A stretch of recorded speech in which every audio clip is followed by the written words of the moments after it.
Welcome to Keep Smiling, the e-commerce customer experience podcast. Selling products online is challenging and can lead to poor customer experiences.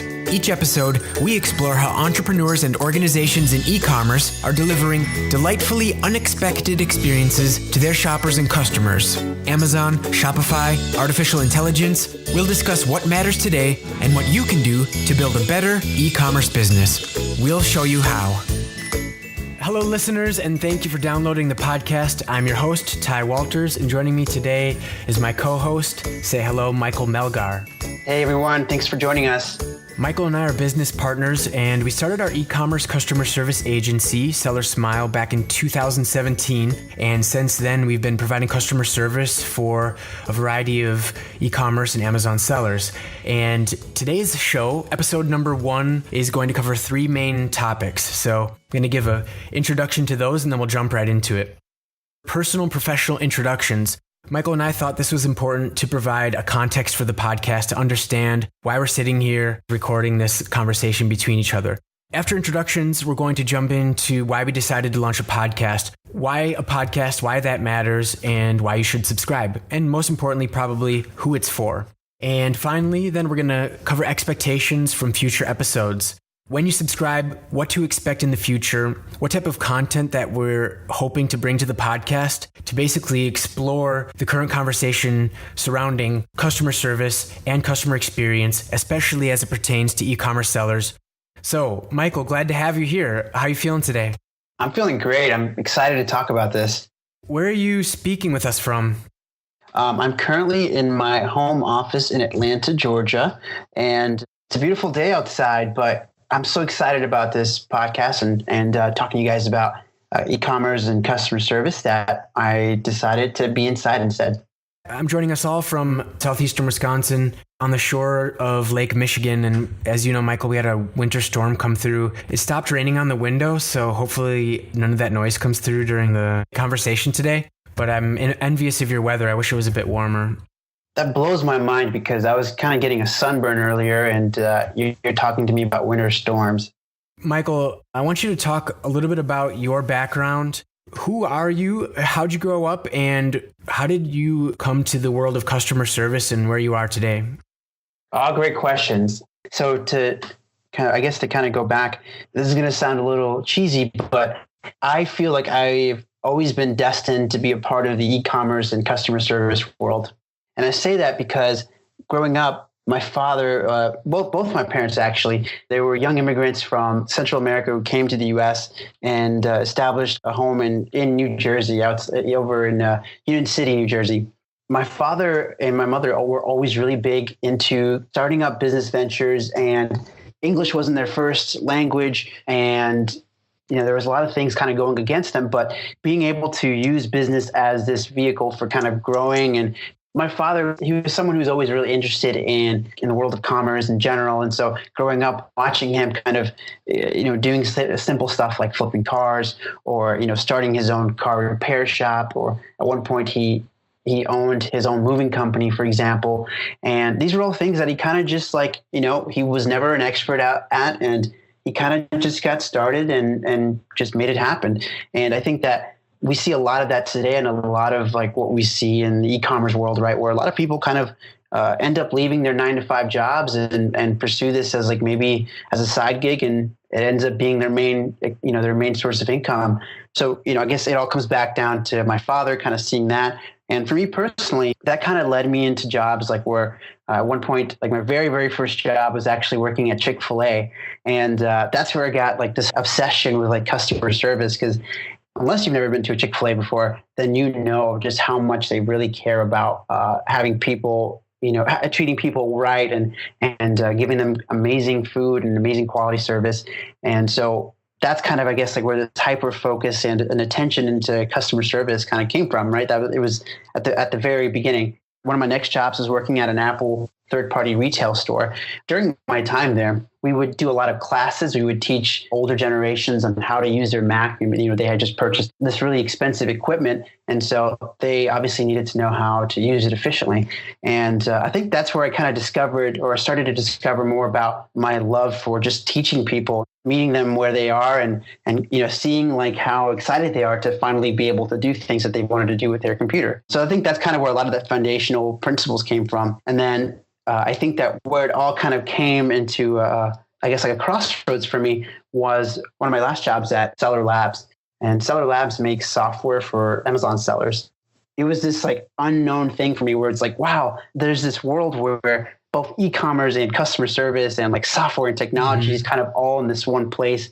And I just fell in love with it. And so I was a part of creating the first customer service team there. That's where I kind of learned a lot about how to grow a customer service team. Yeah, and it's kind of like the rest is history from there. We met Ty and created SellerSmile. But I won't go too much into that. Ty, what about on your end? Yeah, and right at the end of your story, we met at Seller Labs, and I was on your customer service team. So as you were building that team, I got to see firsthand what it looked like to run an effective team, to serve as the kind of the forefront, the interface between the business and the customer.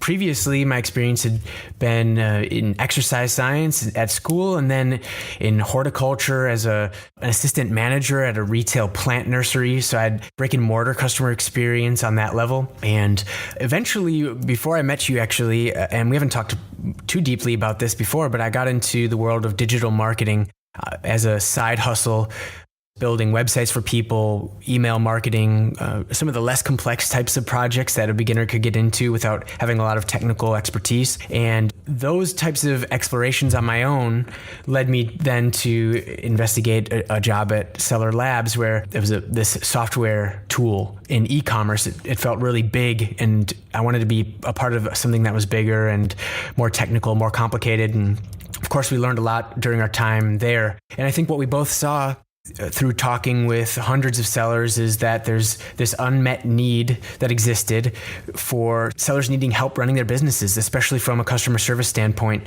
Either sellers were not the best customer service representatives for their own companies, they lacked that kind of knack for it, or they were individuals like us. They wanted to hustle and seek independence and a better life, but tasks such as customer service were keeping them working in their business instead of on their business, or instead of taking the time off that they've earned through launching a successful business. So I also want to call back to the reference of your father. We share that experience. My mother and father were both entrepreneurs in their own right, in their own businesses for over 10 years each. So growing up in that environment, it seems natural that you and I have gravitated towards it as an ideal way to run our lives or to pursue the best life. I think entrepreneurship, you mentioned it as a vehicle, it's getting us to a different location, a better place. And that happens to be our clientele, typically business owners that we work with on their business to make it more efficient, to make it run smoother, and to make it better for them as well. So it's interesting how we understand that from a different perspective. Yeah, it's one of the many ways that we resonate with like the modern e-commerce sellers, that I feel like for you to be a full-time e-commerce seller, you have to have this like natural desire and just love for that grind. It's something it's not something that's easy by any means. I'm sure none of our listeners would ever say it's easy. There's this fulfillment that comes from being able to do something on your own and kind of figuring it out. And then when you see your hard work start to pay off, I think that that's something that makes it so gratifying. And it's part of the reasons why we love working with e-commerce in general, right? Where that kind of all wraps into, our podcast is thinking about the modern e-commerce world and customer service, customer experience, what all those things mean. Certainly, and we've briefly mentioned it, but our agency, SellerSmile, we perform customer service for our clients. We're answering emails. We're doing reputation management, so we're monitoring product reviews and public comments made by customers. And we always used to think of ourselves as a customer service provider, but when in fact we're actually addressing many of the touch points that would maybe fall under the umbrella of customer experience. What happens when a customer comes to a product, comes to a detail page? What are the thoughts and feelings that are invoked? And how can we curate that experience to make it better? Because The better experience will reward the business with more sales, more word of mouth, more sharing, more reviews, more positivity in general. So coming out of that, and with that as our professional mission, considering our personal backgrounds in customer service, we're both set up, and I think we're both very curious about this world, and we both understand how much more there is to know. You and I have had our heads down, working hard on our business, trying to meet the needs of our clients and doing it well, understanding how that's changing year after year. But I think what we both understood is that if we want to reach our goal for our company, we need to become more of the center and the generator of the conversations around customer experience and customer service specifically. And I want to bring up this experience sharing what you had brought to me. It was an activity called a Vivid Vision exercise. Cameron Herold, the author of Double Double, featured this exercise in his book. And if you haven't, just to cut in really quick, if you haven't done a Vivid Vision yourself, guys, do a quick Google search, and there's a nice little free chapter on this that kind of takes you through like what a Vivid Vision is. You should definitely do it. We highly recommend it. The Vivid Vision activity was an unexpected win for us, and you had brought that to us in a time where we were reprioritizing, reestablishing, and focusing inward on what SellerSmile was and what we wanted it to be. And I came to understand those activities as not simply things you ought to do, but actually like quite very significant foundational activities, because it set the tone and the direction for the entire company, and it gave everyone a direction. There's a lot of talk that the thoughts of the founders and the original core members of a company are siloed. It's difficult to share those across hierarchies and throughout an entire organization. So that activity was one of the ways we could make our thoughts and our visions a reality and share those so we could achieve them, right? And when I went through my Vivid Vision, it's this intense activity where you find a private area and you disconnect, and then you close your eyes and you visualize. I think in this case, it was a 3-year window into the future. What were the things that I saw in my company? What did I hear when I was walking through the offices? What did the offices look like? And from there, the idea is that then we can reverse engineer that reality by understanding what it would take to get there. And so it's a very powerful exercise. Anyway, during my Vivid Vision activity, one of the things that I saw is that online in forums at trade shows, SellerSmile, and at least you and I are there in some capacity contributing to that conversation. People that are learning about customer service and customer experience are hearing our names. We're the source of it. If we're not generating it, at least we're the forum for it. We want to be the hub for the best conversations in those two niches, because it's the areas that we currently work in professionally, but it's the areas that we care about. And personally, I think customer service and customer experience are sort of the vanguard of e-commerce. E-commerce sellers are always looking to gain an edge, and it's changing month by month. And one of the best ways to stand out from your competitors is to offer a customer experience that is head and shoulders above any of your competitors. So that's the conversation that I want to have with this podcast. So listeners, sellers, brand managers, e-commerce professionals can implement it for the benefit of their own businesses. But Michael, tell me a little bit about your own experience. I referenced the Vivid Vision. I saw a podcast as an avenue to become the center, to become close to that conversation. What do you think about the podcast, and why do you think it's launching today?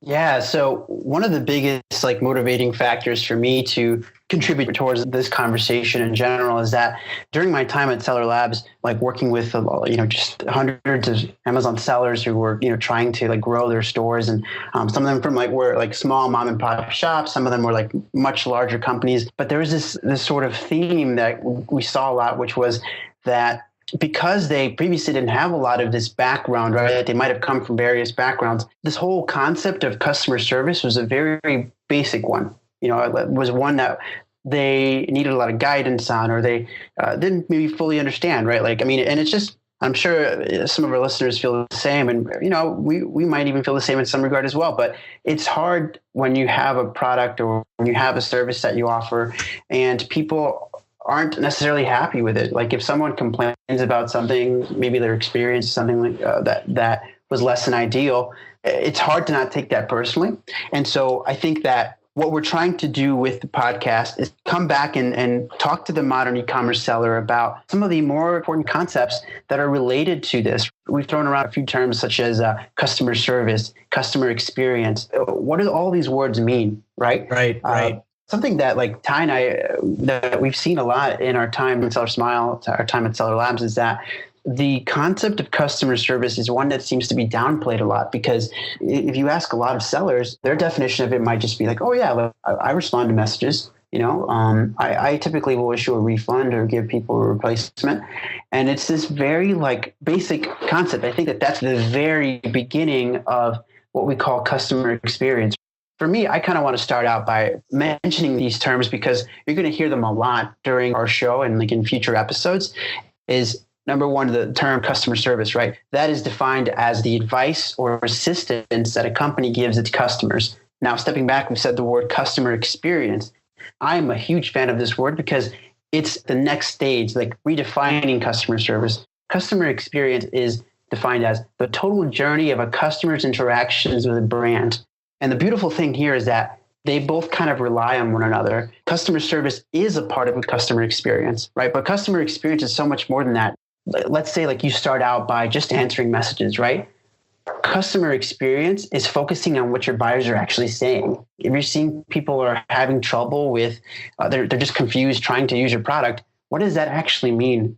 That means I might need to have a PDF kind of explaining how this works. I might need to send out a how-to tutorial. I maybe need to explain this a little bit better on my listing. I might need to have better pictures on my listing, things like that, right? And so you start to kind of think about it from an outside perspective versus just like, how do I get sales? And it's this thing that feeds into selling online, because the better customer experience that you provide for your shoppers, the more that you'll see them come back.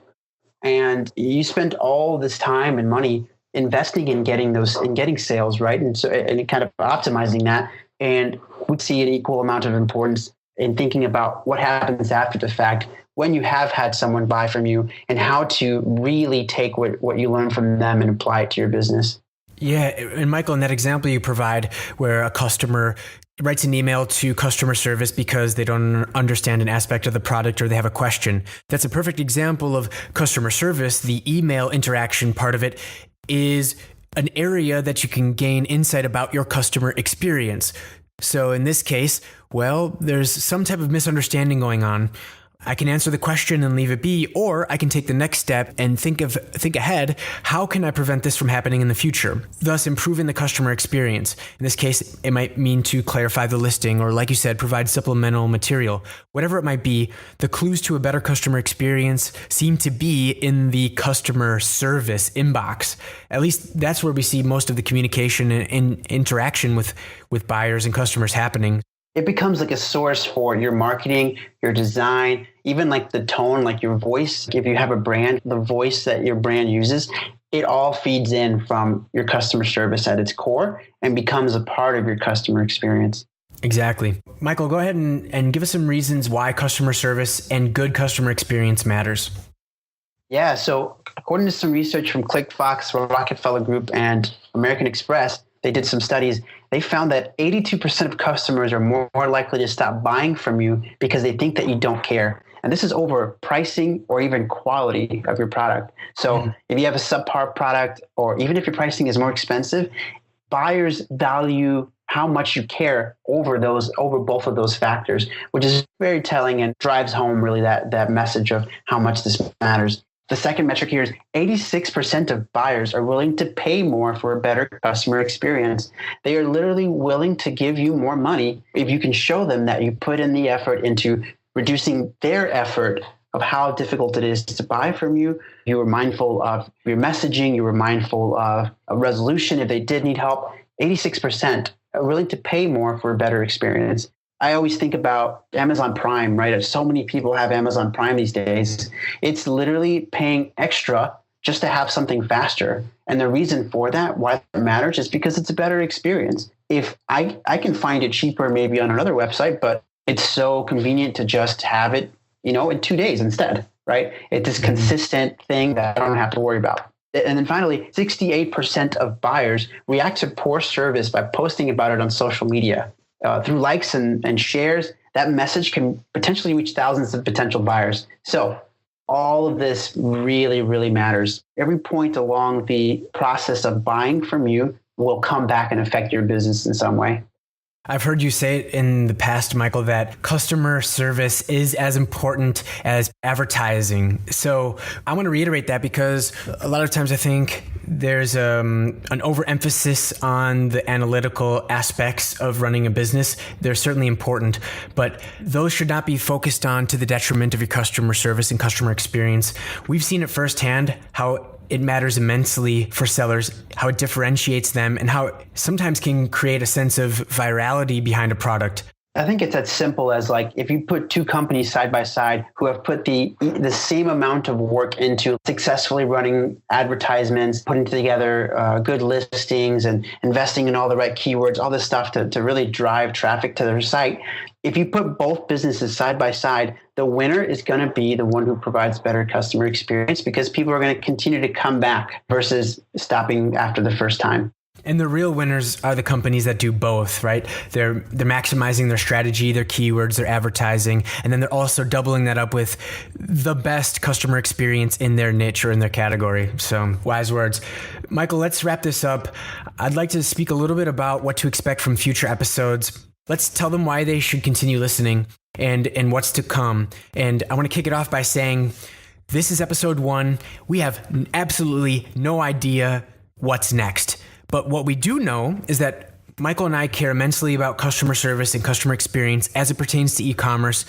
And our mission and our goal and our drive is to investigate those areas, follow what's interesting, bring the best tools, resources, and strategies to a community of listeners where this stuff matters. You might be managing the customer service for a company, for a brand. You might be running a brand. You might be selling physical products. You might have a brick and mortar store, but if you care about customer service, customer experience, and you want to do it more efficiently and better, this is the podcast to listen to. This is the podcast to subscribe to. But Michael, elaborate a little bit more if that didn't reel them in.